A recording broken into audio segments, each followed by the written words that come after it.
नमस्कार, ग्रामीण मीडिया में आप सभी का स्वागत है। आज हम लोग मौजूद हैं मध्य प्रदेश के बैतूल ज़िले के मुल्ताई के पास स्थित ग्राम जौलखेड़ा में, और मुख्य रूप से आज हम एक स्टोरी कवर करने यहाँ आए हैं। हम आज जिन व्यक्तित्व के धनी से मिलेंगे, ये पूरा परिवार कृषि कार्यों में लगा रहता है और इसमें मुख्य विशेषता ये है कि यहाँ पर महिला कृषक के रूप में हमें जो सामने महिला बैठी हैं, ये महिला कृषक के रूप में कार्य करती हैं। इनका सफ़र यदि देखा जाए तो ये सफ़र 5 एकड़ से शुरू होकर आज 70 एकड़ तक पहुंच गया है।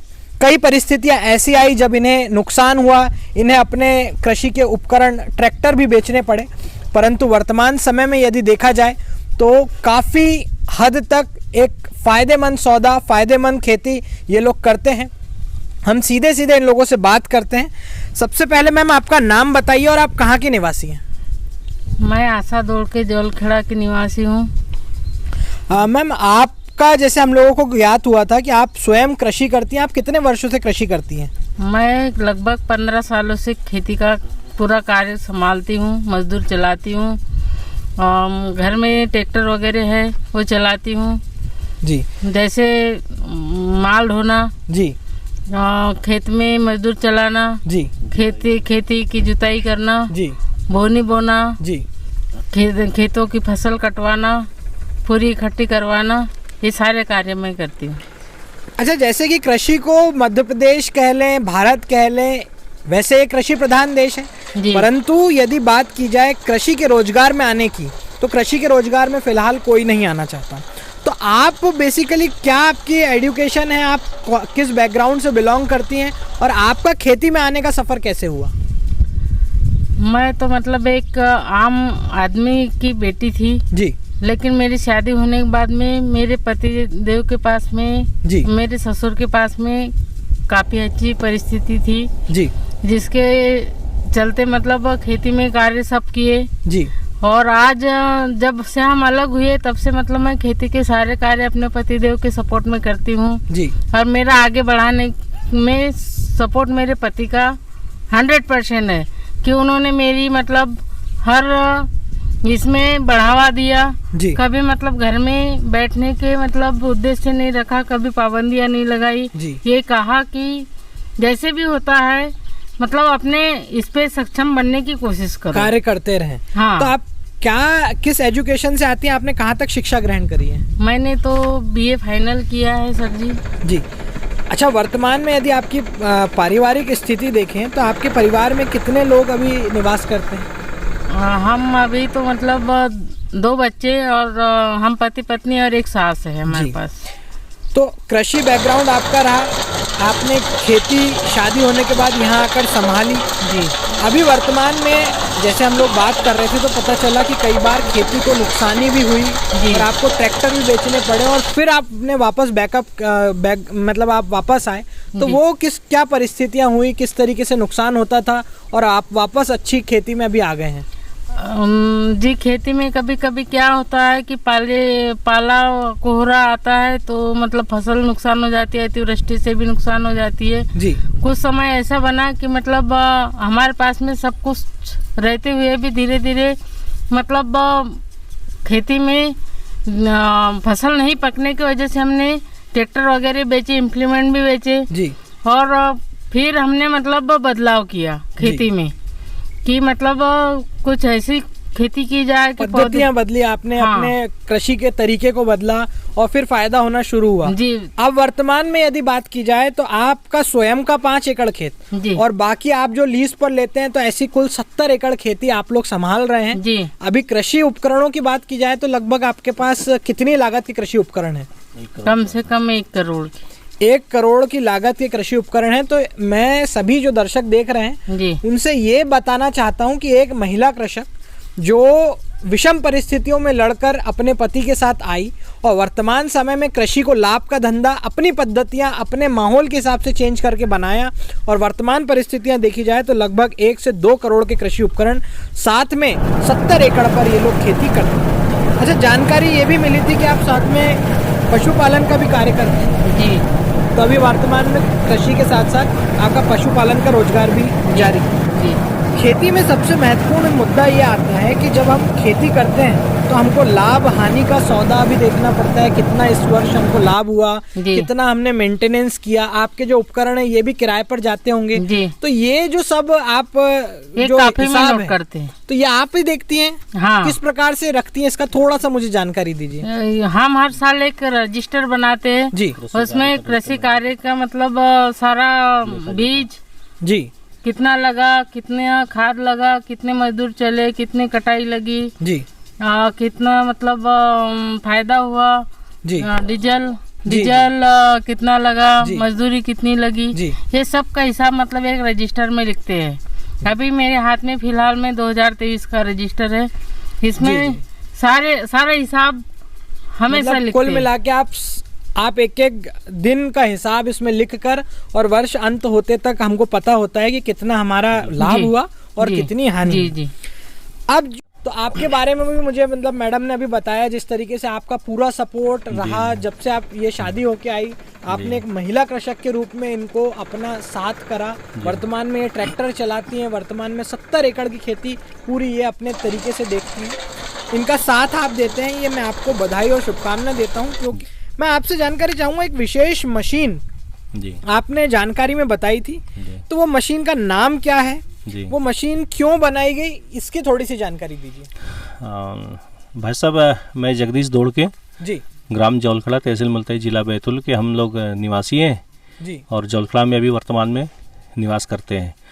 मैं जैसा कि आपने पहले बताया, मेरी पत्नी ने बताया जी कि हम लोग 70 एकड़ के आसपास खेती करते हैं जी, और उसमें विशेष रूप से कहे तो हमें बहुत परेशानी होती है कि 2-3 बार जुताई करना पड़ता है।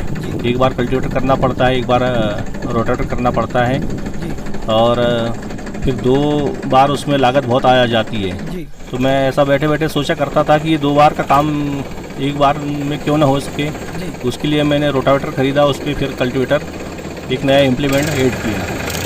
इसको हम बोल सकते हैं कल्टी रोटावेटर एक साथ में बोल सकते हैं। उसके फ़ायदे ये है कि आगे कल्टीवेटर 1 फीट आगे खुदाई करते चलेगा और पीछे कल्टीवेटर के पीछे रोटावेटर बारीक करते चलेगा मिट्टी। उसमें गहरी जुताई भी हो जाएगी, 2 काम एक साथ में हो जाएंगे, डीजल और भाड़ा कम लगेगा, और मतलब यंत्रों की घिसाई भी बहुत कम होगी। कुल मिला के एक नया कॉन्सेप्ट आप लेके आए। कितने वर्षों से ये आपके पास सफलतापूर्वक काम कर रहा है? ये भी मैंने 8 दिन पहले ही ईजाद किया हूँ। 8 दिन पहले अभी ये काम करना, अभी वर्तमान में सही तरीके से काम जी जी। आपने एक और जानकारी मुझे बताई थी कि इस क्षेत्र में आप लाल चंदन की खेती भी अभी शुरू करी है जी। तो क्या पीएच रहता है उसके लिए, और क्या आप लोगों ने लगाया है, तो कितना उसमें अभी कारगर साबित हुआ वो? जी, मैंने कृषि विज्ञान केंद्र नागपुर में अपने मिट्टी परीक्षण करवाया था जी, और वहाँ से पीएच मान निकल के आया 6.5% जी, 6.5 का जी। तो उसमें मैंने देखा कि यहाँ पर कौन सी फसलें हो सकती है। तो उसमें रेड सैंडलवुड भी आता है, लाल चंदन भी आता है, जिसे हम अपनी भाषा में रक्त चंदन कहते हैं। हमारे यहाँ के क्लाइमेट में पहले से ही सफ़ेद चंदन होते आ रहा है, कहीं पर भी उग जाता है पक्षियों की बीट के माध्यम से। और मैंने अभी देखा तो ट्रायल के रूप में मैंने नागपुर की नर्सरी से 60 पौधे लाया हूँ लाल चंदन का, उसमें अभी लगाया हूँ। और जैसे ही ये फसल निकलती है मक्का की, खेत खाली होता है, तो फिर मैं 1000 प्लांटेशन में करने वाला हूँ। वर्तमान समय में मैं आपसे पूछना चाहूँगा कि आपके पास कौन कौन से उपकरण मौजूद हैं? जी, मेरे पास में 3 ट्रैक्टर है जी, और ट्राली टैंकर है जी, धान मशीन है जी, मक्का मशीन है जी, भूसा मशीन है जिसको हम एक्स्ट्रा रीपर कहते हैं जी, जो हार्वेस्टर के पीछे पराली फेंक देता है, खाली जो किसान उसको जला के नष्ट कर देते हैं जी। तो उसका जो भूसा बना के हम ट्राली में डंप कर सकते हैं, वो भूसा मशीन लिया हूँ जी, और हार्वेस्टर भी है मेरे पास। तो आपके पास आम की भी कुछ प्रजातियों की ज्ञात हुआ था, तो लगभग कितने पेड़ लगे हैं और कौन कौन सी प्रजाति के आम हैं? जी भाई साहब, मेरे पास में 2.5 एकड़ के आसपास पेड़ लगे हैं जी, और उसमें बॉम्बे ग्रीन है, चौसा है, हापूस है, रत्ना है जी, केसर है जी, लंगड़ा है जी, ये सारी वैरायटियाँ हैं, आम्रपाली है जी, मल्लिका है, ये सभी आम की वैरायटियाँ मैंने लगाया हूँ। तो वर्तमान समय में आप एक उन्नत कृषि कर रहे हैं, जिसके लिए आप लोगों का धन्यवाद। आपके द्वारा जानकारी में कई चीज़ें हमें बताई गई, जिसमें ये भी बताया गया था कि आप जीरा भी लगाते हैं, अलसी भी लगाते हैं, जगनी भी लगाते हैं। और मुख्य रूप से देखने वाला विषय ये है कि आप लोग माली समाज से आते हैं और कहीं ना कहीं ये कह ले कि माली समाज को पूरे देश भर में, पूरी दुनिया में एक अनोखी खेती के लिए जाना जाता है, क्योंकि आप लोग कम क्षेत्र में काफ़ी अधिक उन्नत खेती कर लेते हैं। तो उसके बारे में भी कुछ जानकारी दीजिए। जी, पहले हम लोग, जैसे कि आपने अभी बताया जी, हम लोग माली समाज से हम मतलब बिलोंग करते हैं जी। तो हम लोग 9-10 एकड़ में, 15 एकड़ में पहले जॉइंट के बेज की खेती करते थे, पत्ता गोभी की जी। लेकिन देखा जाए तो उसमें लागत ज़्यादा होती थी और आमदनी कम हो जाती थी। कई बार ऐसा होता था कि हम लोग जो लागत लगाते थे वो भी नहीं निकल पाता था, और उसके चलते हमें भरपाई करने के लिए जो कर्जा हो जाता था खाद बीज का, उसके चलते हम लोगों ने 4 ट्रैक्टर बेच दिए एक एक करके भरपाई करने के लिए। उस समय से हमने पत्ता गोभी खेती करना बंद कर दिया। हम लोग अब लगाते हैं, अलसी लगाते हैं, मक्का लगाते हैं, धान लगाते हैं, सोयाबीन लगाते हैं, गन्ना लगाते हैं। अब हम बहुफसलीय खेती करते हैं। और अभी मैंने देखा कि जब मुझे मेरे साथियों ने बताया कि हम लोग रिटायर हो गए जी, तो उन्हें तो सरकारी बहुत बड़ा फंड देती है 60 साल के बाद में।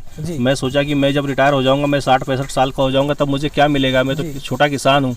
तो मैंने 1000 सागौन का पौधा लगाया था। अच्छा। ये सोच के लगाया था कि जब मैं भी रिटायर हो जाऊंगा, 60-70 की उम्र में हो जाऊंगा, तब मुझे भी कुछ पौधों के हिसाब से बड़ा फंड मिलेगा। आपने एक FD करवा दी सागौन के रूप में, ऐसा कह सकते हैं। जी। अब मेरा बेटा अभी 12th क्लास में जी पढ़ चुका है। अभी मैं भोपाल में इसका एडमिशन करवा चुका हूँ।